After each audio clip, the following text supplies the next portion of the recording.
Hi everyone, it's Meredith Shanley from whatsforlunch.com with another entry in my spice diaries. We've moved on to the C section of the spice rack, and frankly, we'll probably be there for quite a while. So here we are again at the trusty spice rack, concentrating this time on the C's. And as you can see, there are a lot of them. This week we're actually going to concentrate on these two, coriander, ground and whole. Same thing, just in a different setup. I'm going to take ground because I have whole at home, and I'm going to head on over to the produce section where I'm going to find some cilantro, which is actually fresh coriander. The whole coriander seeds look exactly like that. Just little brown seeds like you would plant in your garden. They're really fragrant, and if you buy coriander whole, it's going to last longer than the ground will. You can smash it up at home on your own, much like we did the peppercorns for last Spice Diaries for black pepper. You can put it in a spice grinder, or you can actually use them whole in pickling spices or stews or braises whole. You can throw them whole into marinades and just sort of give them a little smack. I'll show you how we do that later. And ground, again, just look just like any other ground spice. So that's really the difference that you're going to see there. Now, the other way that you're going to see coriander, and you might not know it or realize it, but you've probably used it a lot, is fresh coriander, which is cilantro. Cilantro is the actual plant and leaf of the coriander seed. It's also known as Chinese parsley. It looks just like, or very similar to, Italian flatleaf parsley. Except that the leaves, when you look at them closely, or if you touch them, are much softer and velvetier and more fragile. They're a lot more delicate than your standard parsley leaf. And you can even tell in actually looking at them without touching them, they're a bit less veiny. The history of coriander is long. It's been around for millennia. It was used as far back we know as ancient Egypt because it was found, traces of it were found in King Tut's tomb. The Romans brought it to England with them, and it was used really frequently up until probably about the Renaissance, when the spice traders brought sort of more exotic spices over to Great Britain and Europe. But up until that point, coriander featured really heavily in that cuisine as well. It's pretty much indigenous everywhere. It grows all over the place, and it's used in cuisines worldwide. Most people, when they think of coriander, think of Indian or Middle Eastern or even Mexican cuisine, especially if you're using it in the cilantro form. Coriander has a really nice, nutty, citrusy, really sort of orangey flavor, similar to an orange peel. And Belgians use it in their wit beer, or white beer, as a flavoring agent. So they'll use coriander and orange peel together to flavor their wheat beers, or, like I said, their wit beers. And actually, I wouldn't mind being wit a beer right now, but we'll do that a little later. Anyway, what I'm going to do today with coriander is a pretty standard, it's my take on a pretty standard Indian dish called chicken tikka.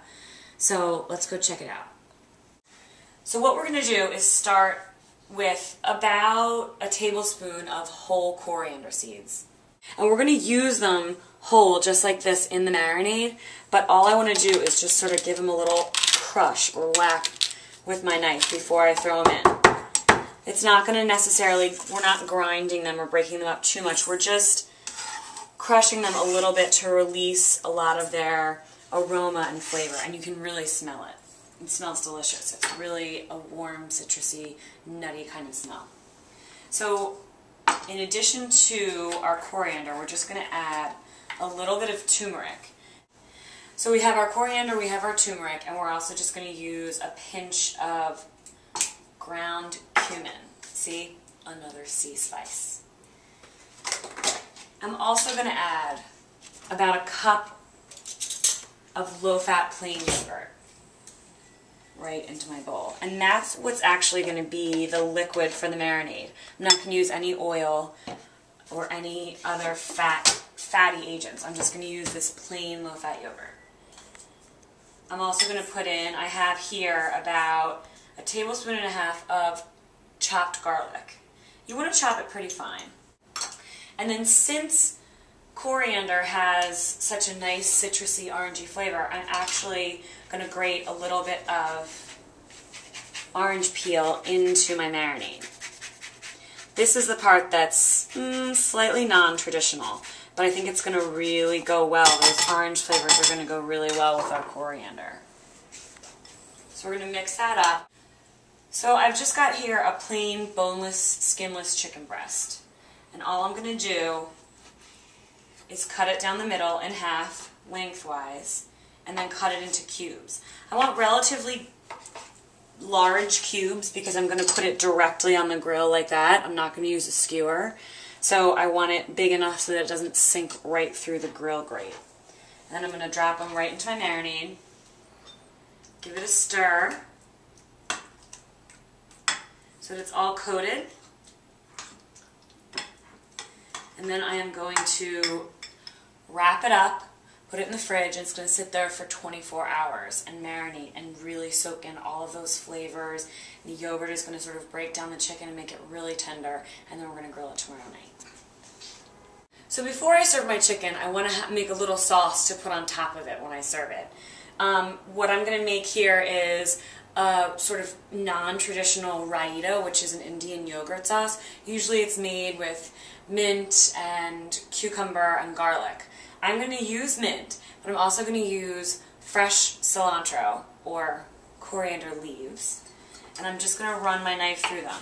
I'm just going to give them a rough chop. And you want to do this pretty much right before you're going to mix it all together, because if you chop your herbs too much in advance, they tend to blacken, especially mint. They bruise really easily from the knife, no matter how sharp it is. And when they oxidize, they'll start to get black. So you just want to chop them right beforehand.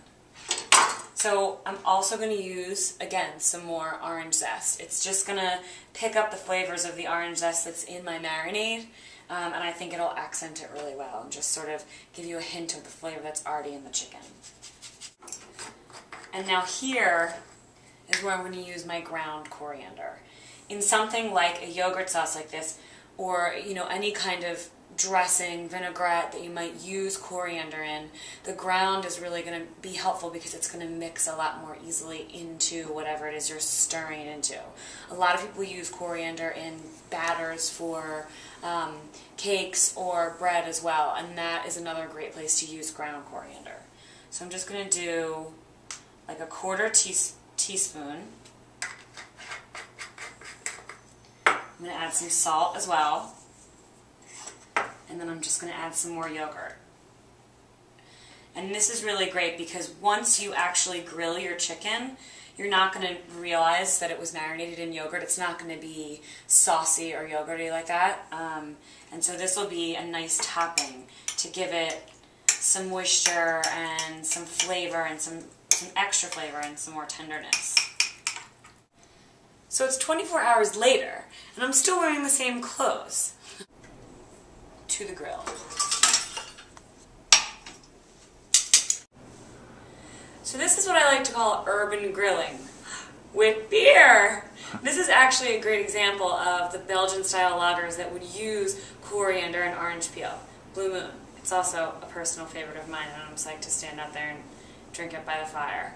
Anyway, I'm going to head out there. It's absolutely freezing. I would take you with me, but my cameraman's afraid of the dark.